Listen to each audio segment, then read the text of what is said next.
Monsieur le Président de la 78e session de l'Assemblée générale des Nations unies, Excellences, Monsieur le Secrétaire général de l'Organisation des Nations unies, distinguées personnalités, au nom de son Excellence le capitaine Ibrahim Traoré, président de la transition, chef de l'État, recevez les salutations fraternelles du peuple et du gouvernement du Burkina Faso. Au nom du peuple burkinabé, je m'incline respectueusement sur la mémoire des grands leaders dans le monde qui ont fait rêver et espérer d'une société humaine juste et équitable à travers leur engagement, détermination et esprit de sacrifice. Je cite notamment Fidel Castro de Cuba, Patrice Émeric Lumumba du Congo, Modibo Keïta du Mali, Ruben Unyobé et Félix Moumié du Cameroun, Sylvanus Olympio du Togo, Che Guevara de l'Argentine, Martin Luther King et Malcolm X des États-Unis d'Amérique, Nelson Mandela de l'Afrique du Sud, Jomo Kenyatta du Kenya, Amilcar Cabral de la Guinée-Bissau et des îles Cap-Vert, Marianne Ngouabi du Congo-Brazzaville, le capitaine Noël Isidore Thomas Sankara du Burkina Faso, etc. Ces leaders ont été pour la plupart exécutés de façon violente et d'autres assassinés à travers le feu des prisons et des empoisonnements. Leur seul crime a été pour chacun d'eux l'incarnation des rêves, des ambitions, de l'espoir des peuples meurtris, violés, violentés et pillés. Monsieur le Président, ma présence à cette tribune honorable des Nations Unies, au nom du Burkina Faso, pays des hommes intègres, n'est pas pour ériger des murs de lamentation. Je ne suis non plus pas là pour vous livrer, mais j'ai été plutôt mandaté en sacrifice pour vous dire que le mensonge d'État, l'hypocrisie diplomatique, la boulimie du pouvoir, la recherche effrénée du gain, l'esprit démoniaque de domination et d'exploitation de l'homme par l'homme sont les vrais plaies qui gangrènent notre vivre ensemble et font courir toute la société à sa perte, y compris donc notre organisation, l'ONU. Son Excellence, M. Antonio Guterres, secrétaire général de l'Organisation des Nations Unies, Son Excellence, M. Joe Biden, président des États-Unis, Son Excellence, M. Denis Francis, représentant permanent de la Trinité et Tobago auprès des Nations Unies, élu président de la 78e session de l'Assemblée générale, Son Excellence, M. Luis Inácio Lula da Silva, président de la République fédérative du Brésil, permettez-moi de reprendre ici des parties de vos propos, discours respectifs prononcés à cette même tribune, à l'ouverture de cette 78e session. Primo, je cite, « Nous sommes dans un monde sans dessus-dessous. Des cadavres jonchent les plages où des milliardaires se prélassent. » Pour la deuxième personnalité, je cite, « Nous sommes à la croisée des chemins. Nous avons une cause commune, à savoir léguer à nos enfants un monde avec un bon climat social. » Fin de citation. Pour la troisième personnalité, je cite, « Malgré les difficultés, nous pouvons nous en sortir. Ce ne sont pas les capacités qui manquent, mais la volonté politique. Sinon, nous pouvons apporter le progrès et la paix pour tous. » Fin de citation. Pour la quatrième personnalité, je cite, « Il y a dissonance entre les discours et les pratiques, les faits. Le Conseil de sécurité de l'ONU est paralysé. L'ONU doit assumer ses fonctions d'un monde solidaire et équitable, conformément aux principes édictés dans la charte. Cela suppose qu'on ait le courage de lutter contre les inégalités. » Fin de citation. La quintessence des expressions de ces quatre autres personnalités signifie clairement que les inégalités dans le monde sont voulues, sinon qu'avec un minimum de courage et de volonté politique, nous pouvons, à défaut de les éradiquer, les améniser à leur congrue expression. En effet, chaque année, les discours pleuvent au même titre que les promesses et engagements. Les preuves de la dissonance entre les discours et les faits sur ces questions de principes contenues dans la charte de l'ONU, dont la justice, l'égalité, la dignité, l'intégrité, le droit à l'autodétermination, la souveraineté des États, l'inviolabilité du territoire et le respect du droit international sont ce qui se passe en Libye, dans le Sahel, précisément sur le Niger et sur la crise entre la Russie et l'Ukraine. D'abord, en Libye, suite à cette catastrophe diluvienne, des milliers de voix ont été fauchées, des milliers de vies donc ont été fauchées. Pour badigeonner nos consciences de tranquillité transparente, chaque nation se précipite pour présenter sa compassion, sa solidarité. C'est certes pour donner l'impression que nous vivons en société et que nous défendons des valeurs. L'honnêteté intellectuelle le recommande et l'histoire des consciences nous reflète que nous devons présenter nos sincères excuses au peuple libyen pour avoir été, collectivement et individuellement, par passivité condamnable ou par complicité active et inacceptable, aux côtés des bourreaux qui ont été la première catastrophe anthropique en Libye. C'est cette catastrophe qui a mis la Libye à genoux en la saccageant et tuant son guide avant que les eaux de déluge ne viennent l'endeuiller davantage. Et malheureusement, à la tête de cette catastrophe humaine était l'ONU sous la résolution 1970. Et le silence coupable voit la complicité de la CEDEAO et de l'Union africaine. Cette macabre intervention, avec la France de Nicolas Sarkozy en tête, a liquidé le guide libyen, le colonel Mouammar Kadhafi, le 20 octobre 2011. Si les condoléances au peuple libyen avaient un minimum de bon sens et sans hypocrisie, cette diplomatie macabre n'aurait jamais lieu autour du cas du Niger pour y créer une Libye bis. Ensuite, pour preuve que les relations internationales sont teintées d'une haute hypocrisie diplomatique, dénudées de conscience, de morale, de dignité, d'intégrité, de justice, donc de paix, ce sont encore les mêmes gesticulations dans un aliment scandaleusement mortifère qui s'agitent comme des fauves autour de leur proie blessée pour la dévorer. Aujourd'hui, nous avons fait le constat malheureux que contrairement au discours de profession de bonne foi prononcé à cette tribune de l'ONU, invitant au respect de la charte de l'ONU et du droit international, les dirigeants représentant le peuple frère du Niger ont été pratiquement interdits d'accès au siège des Nations Unies. Le Burkina Faso condamne fermement cette manœuvre sordide qui relève de pratiques moyenâgeuses. Cela ne peut évidemment se faire que par des esprits en perte de valeurs essentielles pour toute vie harmonieuse en société. De ce fait, nous renchérissons pour dire que l'ONU ne doit en aucun cas être un instrument dans les mains d'un quelconque pays.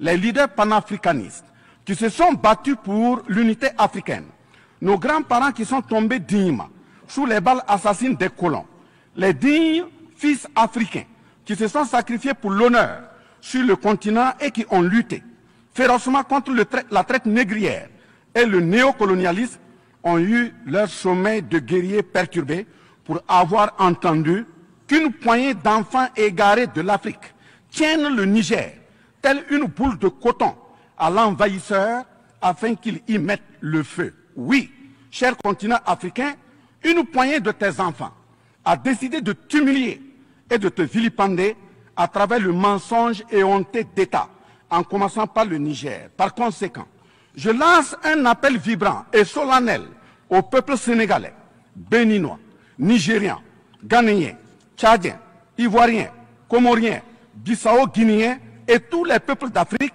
à se mobiliser davantage dans la fraternité et la solidarité africaine afin d'éviter que les impérialistes mettent le feu au Niger, comme le cas de la Libye. Monsieur le Président, Monsieur le Secrétaire général, distingué personnalité, j'insiste à cette tribune de l'ONU et devant le monde entier que la CEDEAO, l'Union africaine et l'ONU doivent impérativement se muer en des organisations véritables des peuples en lieu et place de structures d'une minorité de chefs d'État. Elles ne doivent pas être utilisées et instrumentalisées pour déstabiliser des pays frères en assassinant leurs leaders. Ce n'est qu'à ce prix que la charte de l'ONU et le droit international auront un sens. Enfin, parlant de la charte de l'ONU et du droit international, un conflit entre la Russie et l'Ukraine est entretenu et voulu par certaines puissances. Ainsi, plusieurs pays occidentaux, notamment les États-Unis et l'Union européenne, y ont déversé toute sorte de soutien, notamment militaire. Les populations civiles ukrainiennes, engagées comme volontaires, dont certains pilotent même des chars, sont félicités et traités de patriotes. Le Mali, le Niger et le Burkina Faso font face à une guerre qui leur a été imposée par l'impérialisme sous le couvert de terroristes de tout acabit, sémant terreur et désolation. Malgré l'existence de cette même charte des Nations Unies, avec ses principes d'égalité, de justice d'une part, et d'autre part, le même droit international invoqué à cette tribune de l'ONU, il y a nettement un fossé abyssal dans le traitement des questions. En effet, prenant le cas du Burkina Faso, les populations civiles, face aux incursions barbares et meurtrières des terroristes, ont décidé de s'engager aux côtés des forces de défense et de sécurité. Ces populations ainsi engagées, formées et encadrées par les FDS, sont appelées des volontaires pour la défense de la patrie. Ainsi, au Burkina Faso, nous avons 58 000 VDP, dont 42 000 VDP communaux et 16 000 VDP nationaux qui combattent sur tous les fronts aux côtés des forces de défense et de sécurité, formées, encadrées, orientées par elles. Celles-ci n'agissent que sur instruction et surveillance des FDS et conformément à des textes réglementaires en vue de protéger leur vie et leurs biens. Ce sont ces patriotes que certains chefs d'État de la CEDEAO et de l'Union africaine, sur instrumentalisation de puissances impérialistes capitalistes, tentent de faire croire à la communauté internationale que ce sont des milices. C'est cela le mensonge éhonté d'État. Monsieur le Président, si la communauté internationale était honnête et sincère dans son engagement contre le terrorisme, il ne perdurera point, de sorte à ce que des populations civiles s'engagent et se forment pour assurer leur propre défense. Parlant d'un manque de franchise de cette communauté internationale, voici les exemples. Premièrement, lorsque le Mali, le Burkina Faso, le Niger et d'autres pays se sont organisés sur leurs frontières communes en mutualisant leurs forces pour faire face au terrorisme, la France est venue de nulle part imposer son instrument qu'est le G5 Sahel. Aujourd'hui, la CEDEAO, qui a subitement une force d'intervention pour établir des démocraties, a annoncé un apport de 2 milliards de dollars US. Mais à la création de cette G5 Sahel, jusqu'à nos jours, à sa vaporisation, cette CEDEAO n'a pu débourser que 25 millions de dollars, 25 millions de dollars US. Où est donc le sérieux dans la défense des vies humaines prônée par la Déclaration universelle des droits de l'homme et des peuples? Deuxièmement, le Burkina Faso subit des sanctions cyniques suite au coup d'État du 30 septembre 2022. Cette nébuleuse dite communauté internationale, sous l'impulsion de la France qui est passée par ses valets locaux en Afrique, a tenté d'abord de faire nommer un premier ministre au Burkina Faso en vain. Ensuite, ils sont passés à l'imposition de ministres dans des postes stratégiques au sein du gouvernement burkinabé en vain. Et enfin, ils ont négocié le maintien des relations afin que le capitaine Ibrahim Traoré mette en œuvre tout ce qu'ils décideront, condition sine qua non d'une durée à souhait au pouvoir. L'ayant aussi refusé, au nom de l'intérêt supérieur de son peuple, une avalanche de mesures répressives, de menaces, de tentatives de coup d'État, manœuvres immorales sont en élaboration dans des laboratoires criminels. Et malheureusement, toutes ces manœuvres et missions macabres sont pilotées en marionnettes téléguidées par des personnages de couloir présidentiel africains. C'est ainsi que même cette fameuse initiative d'Accra, sans le Mali, n'a pas fait long feu. Troisièmement, en plus des coupures d'aide, d'annulation de conventions de formation de nos forces de défense et de sécurité, nous assistons au blocage de notre matériel militaire, commandé avec la sueur de nos compatriotes, toujours sous l'impulsion de la France. En exemple, pour les vecteurs aériens nécessaires pour le contrôle et la défense du territoire, nous avons eu un contrat avec le Brésil, dont la licence d'armes devait provenir de la Belgique et le système de navigation de tir, ainsi que des caméras des États-Unis d'Amérique, puis un moteur du Canada. Ces moyens sont aujourd'hui fallacieusement et cyniquement bloqués. Vous parlez de défense des droits humains à cette tribune de l'ONU. Je vous invite donc à nous livrer incessamment nos armes pour la défense et la protection de nos populations meurtries. En tout état de cause, vous êtes solennellement saisis. Et si rien n'est fait, l'histoire vous tiendra responsable de non-assistance à personne en danger. Monsieur le Président, Monsieur le Secrétaire général, ce tableau peu reluisant de cette communauté internationale, caractérisée par la non-assistance à États en proie au terrorisme, l'hypocrisie internationale, la suprématie de quelques puissances au sein de l'ONU, la complicité au pillage de l'Afrique, etc., ne commande-t-il pas la traduction de cette communauté internationale devant la Cour pénale internationale? En un mot, notre sécurité sera assurée par nous-mêmes en priorité et non par quelqu'un d'autre. Sur la question de la présence de Wagner au Burkina Faso, chantée par une certaine presse téléguidée depuis l'Élysée, je répondrai ceci. Oui, Monsieur le Président, c'est nous les Wagner du Burkina Faso.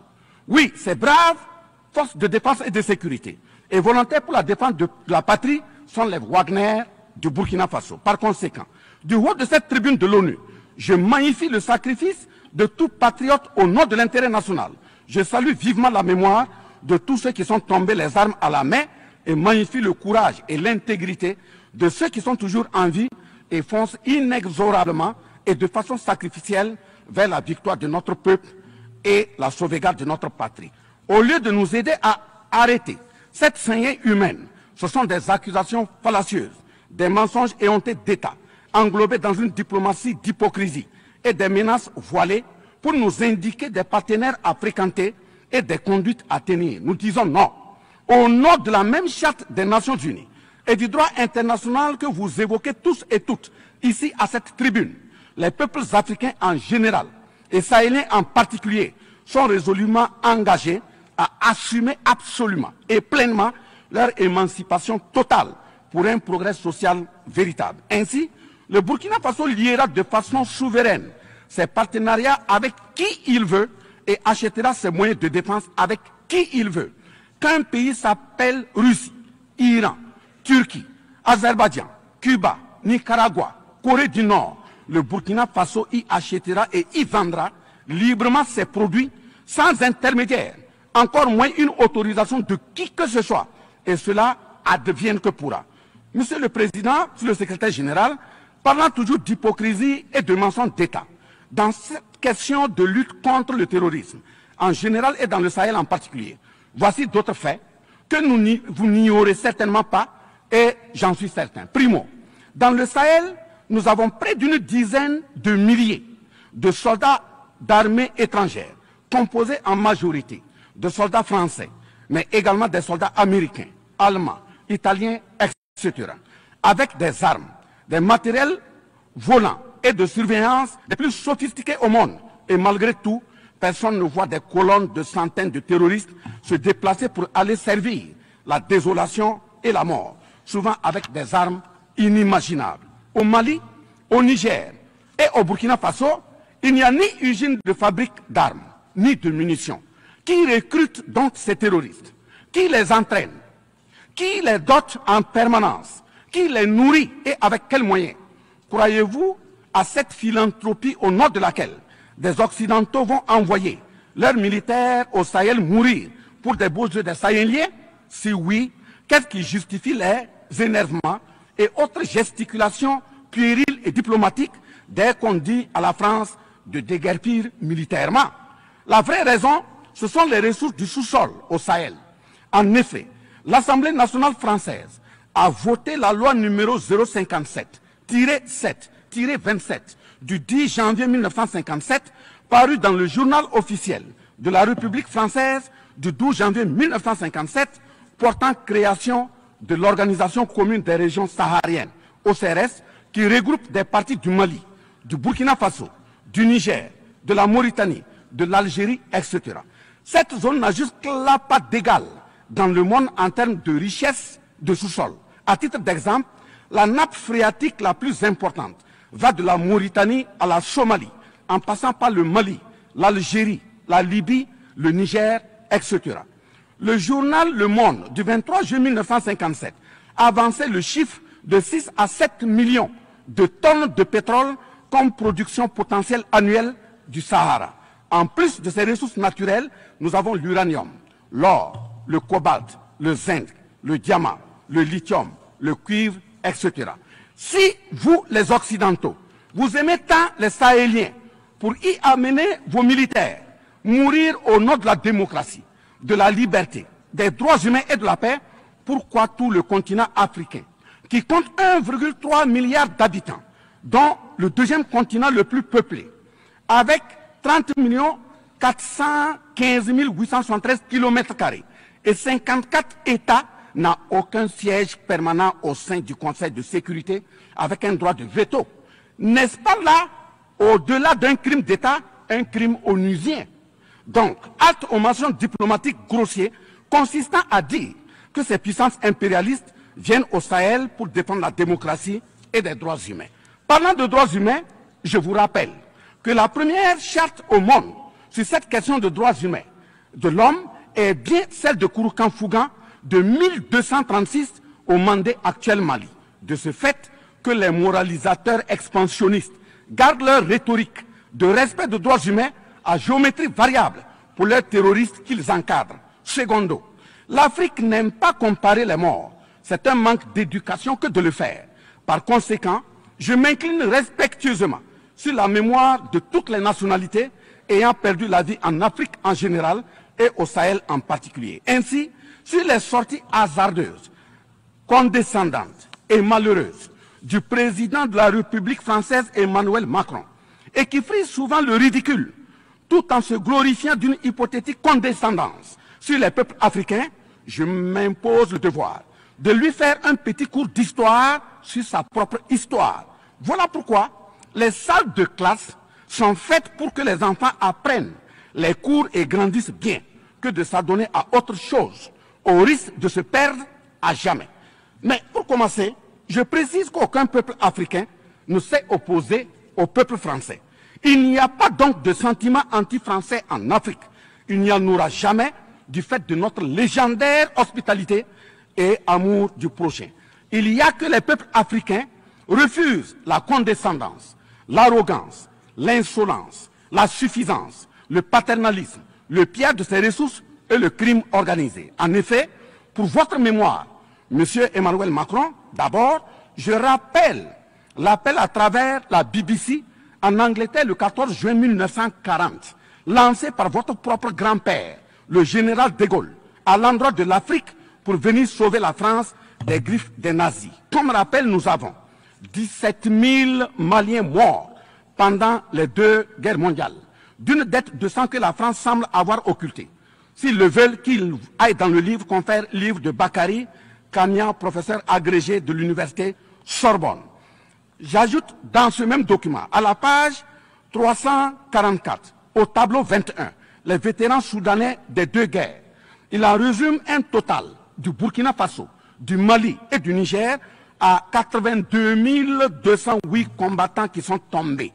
Et au niveau de l'Afrique occidentale française, il y a eu 154 519 combattants mobilisés, qu'ils se confèrent donc aux sources Henri Léger, rapport de fin de mission en AOF Dakar, le 13 juin 1950, archives du Sénégal, code 4 D 68, entre parenthèses 89, voire annexe 5. Ensuite, le 17 novembre 1986, François Mitterrand, président français d'alors, en réponse au capitaine Thomas Sankara, disait ceci, je cite, « L'Afrique a été pillée. J'ai parlé de matières premières. J'aurais dû parler des hommes. Pendant des siècles, on vous a exploité humainement. On a volé vos hommes, vos femmes, vos enfants. On s'est servi de vous.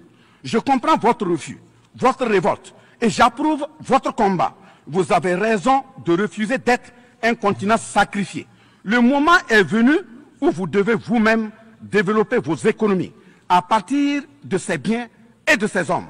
Et le devoir de ces pays qui ont profité abusivement du travail africain, c'est de restituer à l'Afrique une part de ce qui a été pris au travers des siècles derniers. Fin de citation. Effectivement, l'Afrique a toujours été vachement pillée, mais elle reste riche en hommes, en valeur et en richesse minière. Pour preuve, parlant de ces ressources minières, l'Afrique, c'est 30% des ressources minérales mondiales, 40% des réserves d'or, 33% des réserves de diamants, 80% des réserves de coltan, 60% des réserves de cobalt, 55% des réserves en uranium, etc. C'est pour la défense ferme de cette Afrique que la jeunesse africaine est plus que jamais debout. Monsieur Macron, avez-vous encore besoin d'un peu d'histoire pour vous remémorer? Enfin, bien avant cette sortie regrettable et donc malheureuse du président français Emmanuel Macron, il s'était attaqué, comme tant d'autres de ses compatriotes politiciens, à la maternité africaine. Et là aussi, je tiens à lui rappeler que l'Allemagne compte 80 millions d'habitants environ sur une superficie de 347 000 km² face au Congo, qui a 95 millions d'habitants sur une superficie de 2 345 000 km². Deuxièmement, la Belgique compte 11 millions d'habitants sur une superficie de 30 000 km² face au Gabon, qui a 2,5 millions d'habitants sur une superficie de 267 000 km². Troisièmement, la France compte 68 millions d'habitants sur 672 329 km² face à la Namibie, qui compte 2,5 millions d'habitants sur une superficie de 825 000 km². C'est fort de tout ce qui précède que, justement, Aimé Césaire, paix à son âme, disait, je cite, « L'Afrique est le seul continent au monde où les populations chantent et dansent et applaudissent pour ceux qui les appauvrissent, les affament et les torturent. Le malheur de l'Afrique, c'est d'avoir rencontré la France. » Fin de citation. Certes que l'Occident a violenté, volé et violé l'Afrique. Quelle est notre part de responsabilité en tant que dirigeants africains? N'est-ce pas nous, dirigeants africains, qui prêtons le flanc pour qu'on nous piétine? En effet, nous avons abandonné notre identité pour ne rien être. Nos noms ont disparu pour faire place à d'autres noms importés et qui ne collent pas à nos réalités. Il nous faut reconquérir notre culture. Nous avons singé en copiant l'Occident, en monogamie. Voilà qu'aujourd'hui, on veut nous faire croire que des contre-valeurs, des attitudes contre la nature relèvent du ressort de la liberté. Il ne sera pas question d'homosexualité en Afrique. Je le répète, il ne sera pas question d'homosexualité chez nous.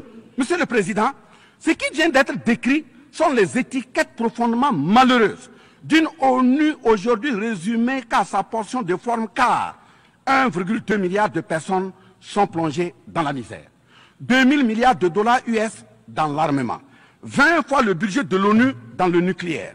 Sur les questions de développement, l'Afrique reçoit du FMI et de la Banque mondiale 34 milliards de dollars contre 160 milliards de dollars pour l'Occident. La paralysie du Conseil de sécurité de l'ONU, la paralysie de l'Organisation mondiale du commerce, la montée des tensions suite au repositionnement géostratégique. L'Organisation mondiale du commerce également encore bloquée. Le Fonds monétaire international FMI et la Banque mondiale qui fonctionnent en véritable usurier.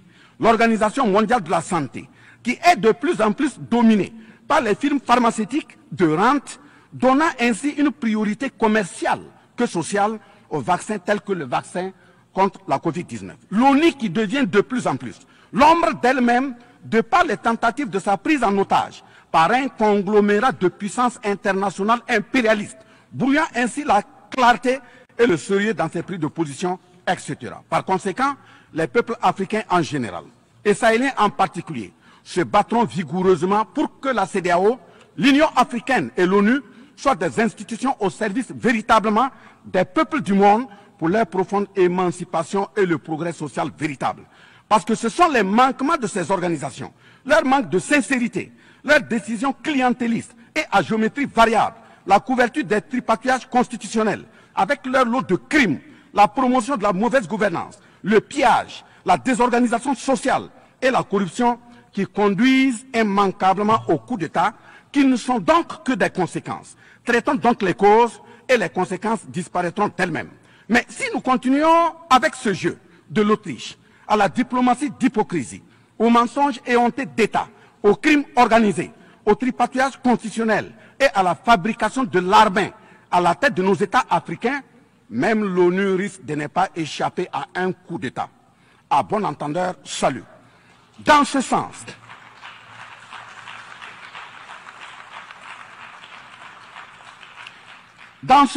et afin de prendre leur destin en main, le Mali, le Niger et le Burkina Faso ont signé l'Alliance des États du Sahel, en abrégé AES. L'AES est une architecture pour la sécurisation de nos pays, partant du traité révisé de l'autorité de développement intégré de la région de l'Iptako-Gourma. Prenant en compte la situation sécuritaire et surtout le manque de franchise dans le partenariat, il s'agit de compter sur nos propres ressources en recherchant la mutualisation de nos moyens et à œuvrer à faire disparaître les discontinuités dans les espaces de manœuvre opérationnels. Monsieur le Président, je vous signifie avec force et fermeté, dans une haute et intelligible voix que, primo, nous, peuple africain, sommes foncièrement démocrates. Pour preuve, notre attachement à la dignité humaine transcende la démocratie. Ce que nous refusons, c'est moins donc la démocratie que le piège de la démocratie qui nous est tendu. Ainsi, la démocratie électoraliste s'est avérée un moyen de contrôle de nos États à travers le jeu de chaises musicales de dirigeants très souvent imposteurs, corrompus, voleurs, violeurs de constitution, car étrangers au seul intérêt de nos États africains qui vaillent. Secondo, nous, Africains, sommes-nous aujourd'hui reconnus dans notre dignité d'homme, au sens de un homme égal à un homme? La réponse assurément est non, au-delà des convenances circonstanciées, pour nous endormir et mieux nous asservir. Triste pour le continent noir, reconnu scientifiquement comme berceau de l'humanité, mais dans la réalité humilié, placé sous contrôle dominé. Des indépendances factices aux guerres fratricides, de la démocratie électoraliste aux aides biaisées, des guerres de rapine au terrorisme malicieusement fabriquées, entretenues et injectées dans nos contrées africaines, notamment au Mali, au Burkina Faso et au Niger. Il y a une seule constante: nous dominer, maintenir le pied sur notre cou, tel le cas de notre malheureux frère George Floyd aux États-Unis, ici même. Est-ce cela la démocratie? Et il se trouve des partisans de cette conception étriquée de la liberté pour justifier intellectuellement l'asservissement et la barbarie contre nos peuples en lutte pour leur dignité et leur souveraineté au nom d'un principe paradoxal de liberté qui, in fine, assassine la liberté. Oh liberté, quel crime n'a-t-on pas commis en ton nom? C'est pourquoi nous décidons désormais de dire non. Non à tous ces amis qui veulent du bien au point de nous menacer de guerre pour imposer leur amitié. Nous adapterons notre démocratie tant brandie et chantée par des loups dans des pots de bélier afin de sécréter par nous-mêmes le leadership politique adéquat pour nos peuples en vue de leur bonheur.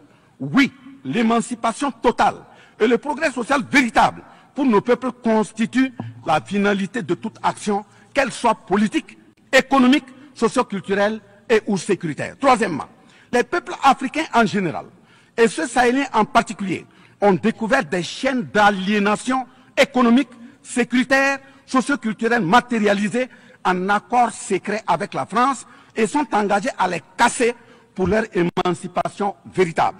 Ce sont entre autres, premièrement, la dette coloniale. Nous n'allons pas fermer les yeux et la payer tout en laissant nos populations mourir de faim et de soif et voire de maladie. Deuxièmement, la question de la monnaie dont le franc CFA, appelé franc des colonies françaises d'Afrique, n'est pas une priorité africaine.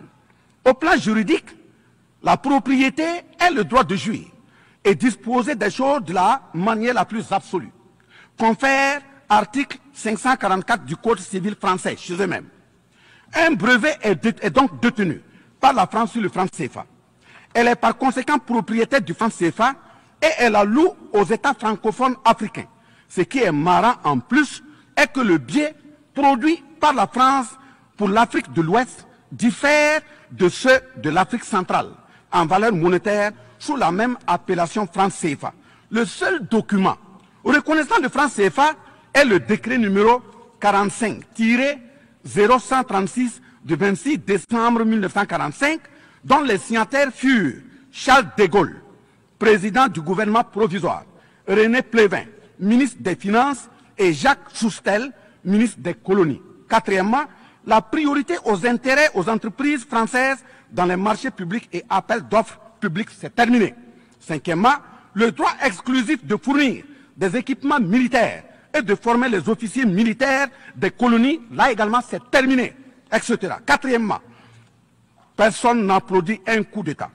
Mais si nous ignorons que ces coups d'État sont souvent des conséquences de la mauvaise gouvernance et des tripatouillages constitutionnels pour s'offrir des mandats supplémentaires. Il y en aura toujours. Donc, ayons la lucidité de combattre les vraies causes en restant exigeants sur le respect des règles démocratiques et de la bonne gouvernance. Cinquièmement, les peuples africains ne sont pas opposés au peuple français, mais c'est plutôt la politique française, pleine de condescendance, qui est rejetée. En effet, la France, en refusant le rapatriement de son ambassadeur récusé au Niger, est une violation du droit international, notamment l'article 9 alinéa 1 et 2 de la Convention de Vienne sur les relations diplomatiques de 1961. En décidant de l'interdiction des artistes du Burkina Faso, du Mali et du Niger en France, c'est une méconnaissance très grave de la portée culturelle en tant que moteur d'équilibre familial, communautaire, voire national. L'artiste est un médecin du psychique, même à distance. En déclarant qu'ils ne veulent pas de chômeurs, de migrants, de voleurs, etc. en France, nous en Afrique en général, et au Sahel en particulier, ce sont les producteurs de chômeurs et de voleurs via le pillage cynique de nos ressources que nous ne voulons pas. Mais sincère reconnaissance au peuple du monde, à l'ensemble des personnalités à tous les niveaux dans le monde qui comprennent et accompagnent le Burkina Faso, le Mali et le Niger dans cette montée certes difficile, mais s'adresse totale sur le chemin de la pleine émancipation, l'expression de la dignité, de l'honneur, de la liberté, de l'égalité, de la prospérité, de la justice et donc de la paix. Face à la situation que traverse le Burkina Faso, le gouvernement burkinabé a mis en œuvre des actions vigoureuses à travers l'adoption d'un nouveau plan de développement, le plan d'action pour la stabilisation et le développement, et ses 4 axes prioritaires qui sont, premièrement, la lutte contre le terrorisme et la restauration de l'intégrité territoriale. Deuxièmement, la réponse à la crise humanitaire. Troisièmement, la réponse de l'État à l'amélioration de la gouvernance. Et pour terminer, le dernier élément, la réconciliation nationale et la cohésion sociale. Ces efforts visent à offrir à la population burkinabé de meilleures conditions de vie, tout en saluant l'ensemble des partenaires à travers le monde qui nous accompagnent. Nous invitons vivement ceux qui sont toujours dans le doute ou tétanisés par des rapports au contenu faux qu'ils sont les bienvenus au Burkina Faso, à condition que le partenariat cadre avec la vision de la transition résumée dans ces 4 axes. Vive l'ONU, vive la 78e session, vive les peuples en lutte, vive la solidarité entre les peuples, vive l'Afrique libre, vive l'Alliance des États du Sahel, vive le Burkina Faso, la patrie ou la mort, nous vaincrons. Je vous remercie. I thank the Minister of State, Minister of Civil Service. Je remercie le